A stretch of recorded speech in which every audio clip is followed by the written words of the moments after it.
Welcome to the Working Women's Channel. My name is Clara Capano, and we're going to share the real secrets to success. Come on in.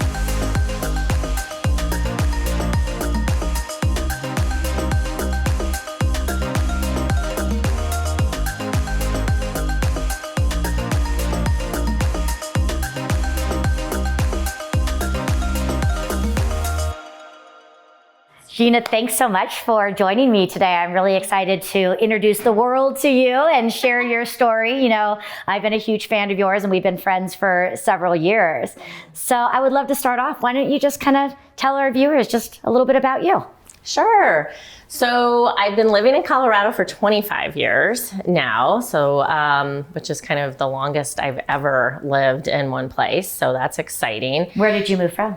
I've lived all over. So I lived in North Carolina, I've lived in Ireland, Oregon, Illinois, wow, Nevada, Utah. So truly lived a little bit of everywhere, but this has been my favorite place I've lived so far. And I moved here when my son was just a few weeks old, my oldest son, Bailey. And was a little bit of a shock. I moved here in May and had, short sleeves and shorts on, and it was like snowy. I was like, what happened? So that was a bit of a shock. I still don't like the winters, but the rest of the weather is pretty beautiful. And then I started in real estate. I had worked in restaurant and hotel, everything from dishwashing up to management. And I took a year and a half off when my first son was born.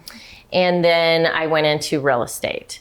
I had a great experience in North Carolina buying and fixing up a place and selling it, and made more money in a year than I could have saved or made in anything that I was doing at that time. And I was like, wow, this is amazing. So that is kind of why I went into that field, and I've been doing that now for 23 years. So amazing. Just a little while. Mm-hmm. And you and I probably started right around the same time. I moved to Colorado in 95, and yeah, I moved to Colorado in 95 too. So same thing. Yeah. And the market was booming and that sort of thing. And I wanted to come to a place that was a little more open-minded to raise my son, and because I was in the South, and that was a little different. So I was looking for I spent a big chunk of my life in Las Vegas. So very much a melting pot, very open-minded. And so I wanted to find something like that for him. And that was why we came to Boulder. So, and I'm married now. I've definitely been around the block a few times. Haven't always been super successful. This one's sticking. So that's great. And we have a blended family. And so we have 5 kids total. Yeah. My first husband passed away. And so my oldest, and we don't really use like step. I just hate that. I know. Like you're only partially like mine, or I only partially love you. I don't know. So we're like bonus kids or bonus parents or whatever. And we just call everybody, everybody's sons and daughters. Yeah, it is. And they all feel that way. Awesome.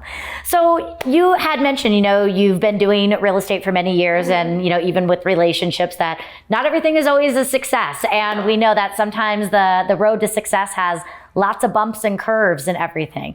When was a time that maybe you hit a particular challenge, and how did you overcome that? I've had many, so it's kind of hard to pick which one, but the one that sticks out a lot was, I'd been doing the business for a while, sort of had a standard of an income I anticipated. And then when we had our youngest, we kind of thought we knew what we were doing, been around the block a few times with kids, and everything with him was different. And he has special needs. And, he was the only one, all my kids were born at home. He didn't even cooperate with that. He was born in the hospital. Just from the minute, he came, he said, you think you know what you know, and it's not going to work this time. So he was very difficult, and we took a while before we figured out what was up, and we're still learning with him. But my focus really changed with work in a way that it hadn't. I mean, it's always a struggle when you have kids and little kids, but this was a whole new level of that. Sure. He cried incessantly for 5 months, couldn't stop him, wouldn't fall asleep in the car. We drove from South Carolina here, and he cried the whole way, as did I. My husband just did this and turned the music up really loud. So it was just so challenging. And I think things slip away from you in very small steps that you don't realize. And all of a sudden I was just in this place where I didn't have any business. I had done one deal the whole year, and I think it was June or July. Wow. And it was just a really small condo, which I didn't normally do a lot of condos. We had, because I wasn't making the kind of money that I typically had, we were starting to, take a little from the line, a little from this, and everything was sort of filling up. And then all of a sudden you're in this place and it's like, how did I get here? And I was taking care of my son. He just became the focus. My husband had a normal sort of 9-to-5 job. So as women often do, we become the ones that are the main caregiver for the kids. And I have a fantastic husband. I mean, he's super helpful, but it's still how it is. Yeah. And that he had more of a traditional job with set hours, didn't have the flexibility and built he's not into in the it. house. I'm in the house. My son would get kicked out of daycare, so every time I think I could get back to work and really hit it, they would say, no, and you get this call, and this won't work for us. And we were trying to find help, and nobody would help us, and we didn't know what to do. And so that was, I just looked, and I kind of felt like, it was sort of my fault. To look at where we were. I was like, what happened financially that we're kind of getting sort of tapped out? We don't have a lot of places to go now. Wow, yeah. And I'm not keeping up my end of the deal. My husband's still making money, and I'm not. So you had a lot of the guilt on the mom side, but then also on the spousal side, and just, again, how am I contributing? Yep, exactly. And how do I get back there? And it's also hard when you feel like, I definitely felt like a failure at that point. Yeah. And, people don't want to hang out with failures. They want to hang out with the players, the people who are, doing well. You have those, those folks who are happy and they're excited about life. And that's who people want to, hang with. The only people who want to hang with somebody who's down on the dumps is other people who are down on the dumps. So true. So trying to turn that around, that was like a huge challenge, but I knew I had it in me. And so I went and did the Larry Kendall, the ninja selling, and just really committed and just knew I could do it, but I hadn't focused on it, right? I had focused only on my son, and now I was going to focus on both. Right. And it was amazing how quickly I turned it around. I ended up so that was around July that I made that decision, that mental decision to change things. And by the end of the year, I'd had my best year of my entire career. And we do talk about you in our trainings, and, and I think, the biggest idea is, one, it's the mindset. Like you said, you're like, I don't want to be a victim. I'm going to, show up and take control back. And then you talk about getting your focus back. But what were some of the things that you had to do to get that focus back? Was it just learning how to say no to things? Was it time management? Like what? Because again, you mentioned always getting calls from the school and having to go. So how did you? That's not changed. It gets better. It's a little better now, but it's than it was when he was younger. But no, mindset was a huge one. So I started doing affirmations every day. And if I didn't get them done in the morning, then I would get ready to go to bed and I'd be so tired. I just want to go to sleep. I haven't done them. And I wouldn't. And I didn't care how late it was when I was going to bed. I would just drag my butt back up and commit to those affirmations. And affirmations have been really great. I think the only affirmation I haven't succeeded on is my weight. And I don't know why that is. Well, we'll keep working on that. I don't know if that's because it's too much about me, whereas most of the other ones are about my clients or my family or something outside of myself.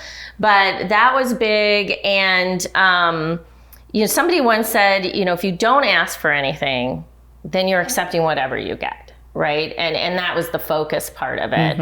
I felt like life was happening to me, and it still feels that way when you get that call, and every parent gets that call. Your kid's sick or got injured or whatever, you got to come get them, and your whole day just kind of goes whoosh. But when you start it intentionally, I think every day you get a lot less of that. Yeah. And I think mindset wise too, you're more able to deal with it when it does happen. I agree. That's how I felt. That's how I felt too. I mean, my morning routine is such a big part of my success. And it's exactly, I sort of have a grounding and a foundation. So even if my day gets out of whack, just knowing that I sort of have that grounding moment in the morning, it helps me get through the day. And those affirmations and the gratitude practice, again, it keeps your mindset. So when the bad things do come or the curveballs come, you can face them a little bit better.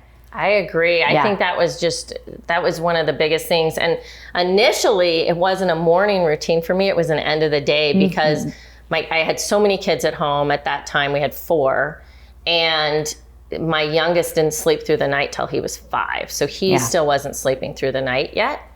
And he was always awake. And it didn't seem like until this like sort of middle of the night, he finally might be asleep for a little bit. And so mine was at night. Okay. It isn't anymore, but that was kind of where it started. So I think just getting started, however you can fit it into your day, is what's important. And then what I found is that eventually, you know, I started doing it in the morning, but that took a long time before I could find that space. Right. And I think that's a really good message, is you have to find what's going to work for you, because you might read or hear a tip and say, oh, that's great, but I can't do it that way. So then we just don't do it. And I think you have to really adapt to what's going to work for your life and give yourself some forgiveness. And then I would imagine you also probably have to communicate, you know, with your other family members, with your clients, to set up expectations. Yeah, and that took a while, because again, remember, I felt like I was sort of a loser at that point in my life. I didn't have business. I didn't feel like a realtor, even though I had done it for all of these years and was very good at it. Just all of a sudden, I looked at my life and it was a weird time. So it took a while, but yeah, now I take Sundays off, and I'm very specific to my clients. And I would have never even thought that I could tell somebody that I wanted a day off. Like, oh, that's crazy talk. You can't do that. But now I do, and I've never had pushback on that. As a matter of fact, sometimes I'll want to switch it around, because maybe, you know, I'm doing a birthday party for my son on a Saturday, and I'm like, hey, this week I'm not going to be available on Saturday, but I can do Sunday. And they're like, oh no, Sunday's your day off. I just won't bother you all weekend. And it's so nice that people have that respect, and they know I work 6 days a week. I work evenings, you know, they get me at all different kinds of crazy time, but that's my day now that I work. Yeah, I want to talk more about that, because I think, you know, everybody, but especially women, I think we have this fear of not answering the phone calls, or telling our clients no, or not being there for everyone. And the idea that you finally got to a point where you can say, no, I need this time for me. You know, how did you come about like doing that? What do you say to your clients? Because, you know, that was something I had to learn in my career too. And just like you, I was super surprised when I did it and I didn't get any pushback. It's the story. So how do you sort of frame it with your clients and tell them, I need this day off? So I start with it right from the beginning. And I think that I learned a lot. I really hadn't been treating my business like a business. I think I'd been letting a lot of life, you know, just happen. And so, you know, they'll call you and they're like, I found this place and I just want to go look. And I'm like, that's great. Let's have a meeting first. Well, nobody's wanted to sit down and talk. And I'm like, no, let's talk about the process, how I work. And that's when I have that, you know, I'm usually dressed up. I usually look cute like you do the first time. You look fabulous. And then I say, I am in and out of life, right? With my kids and my pets and, you know, whatever. I might try and rush out and do some gardening in the middle of the day if I get a break or whatever, because my schedule's a little wooky. And so I let them know, one of the things I feel like I should get away with is that I like to be comfortable. So you won't see me looking like this again. And they're like, oh, I don't care, you know, whatever. So now when they see me dress up, they're like, did you have a closing or did you just get a new listing? You know, so that's usually that part of it. And then I also say, and I need to have Sundays off. It makes me a better person, a better agent when I get that break, you know? And they're like, oh, 1 day. I mean, most people have 2 days.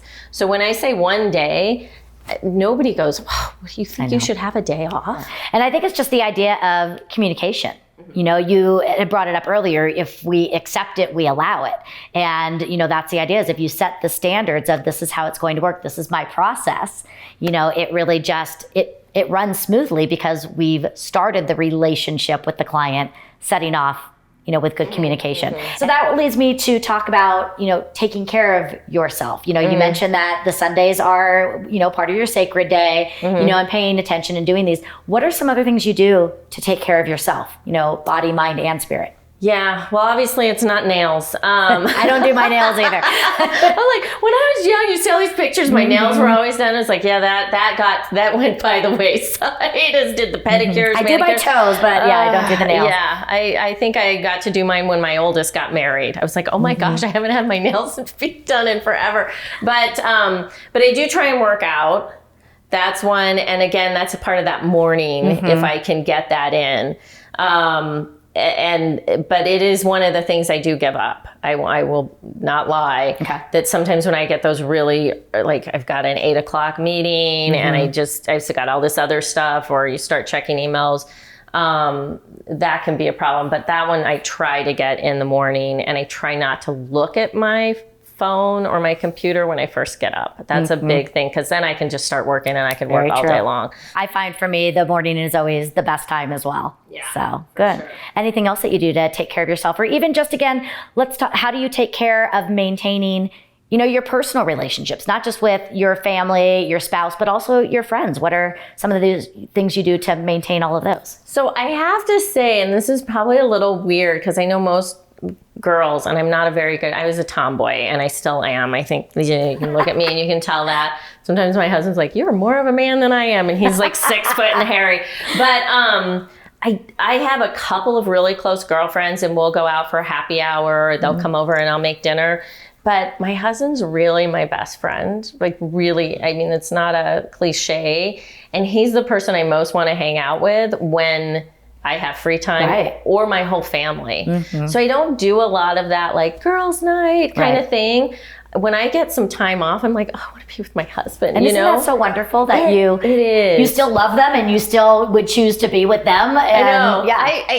It is. And every once in a while I'll tease Lachlan. I said, well, when your dad and I get a divorce, and he's like, you guys are never getting a divorce. And I was like, wow, he's so confident. I don't think I felt that way about him, and then he doesn't have any, he's like, that's not happening. But we're really close. So it's usually family, my husband first, if we can get that alone time, and then family. Good. Because there's so many of them. So if we can get together with the kids, or, I can go, like my daughter, we love the holiday candles. So recently we went and did, we got holiday candles for her place and mine, and just I had a brunch, and it's just kind of a nice thing. I love it.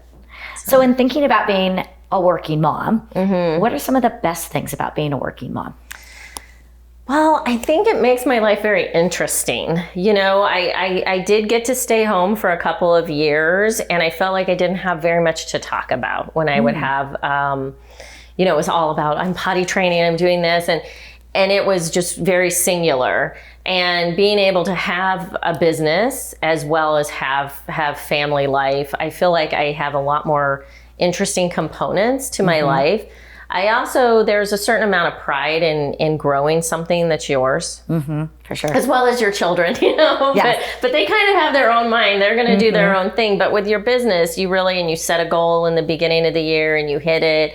I think that's amazing. And sometimes I step back and look at how many people I'm helping in their business, right? The businesses I refer and I use, I have cleaners and roofers and, photographers, and all of these people that their businesses are increasing because of my business. And that's a lot of pride as well. So what would you say then is the most challenging thing about being a working mom? It is still trying to find enough time, I think, I look back and I'm like, gosh, I used to do this and I used to do this, like the toes or the fingernails, but other things, like I used to spend so much time crafting or different things. And I feel like some of that's just going to come back naturally when the kids are gone, and that component's there. And I've listened to a lot of women who are older than me, and they said, you're never going to regret the time you spent with your kids now. Right. So even though it is keeping me from some stuff that I like to do, I won't regret that. And I think I'll have time in the future to get back to some of those things. So in parting, what would be maybe a message you want to share with our listeners, the other working women out there? I am not perfect. I think that we feel like we have to be, and somebody recently was talking about Facebook and they called it the highlight reel. And I thought that was the best comment I've ever heard about social media. Yeah. People are forgetting that we all have these struggles. I have days where, and I just said today, I overslept. I don't use an alarm clock. I always wake up really early, but menopause has been changing my sleeping habits. And I actually overslept today. Still got here on time, but I didn't get to do my morning routine, and it'll be fine. I think that we can't hold ourselves to perfection. Yeah. I mean, I strive to do that, sure, of course, right? But don't beat yourself up when it doesn't happen. We're so hard. And I think when you beat yourself up, you're even less likely to try again. I think that's a really good point. So I just think that's what, and because people like the one to interview me, I'm like, I fail all the time, Yeah. And it's okay. And then I just reset. And you go up there and, we've all had those moments. I remember going, I am never going to set my kid in front of a TV, blah, blah, blah. I have bribed them with candy. I've set them in front of a TV. Mommy is on a do what you conference gotta call. If you will just be quiet, so that's all you can do. You just do your best and just keep striving for better, but know that nobody's perfect. Yeah. And we all have the failures and we all have those days where we're like, this was not my best parenting day. This was not my best work day. This was not my best relationship day, whatever that is. And that's okay. We're human. Yeah. And just let it go and improve from it, learn from it, and just move forward. I love it. So, well, I thank you so much.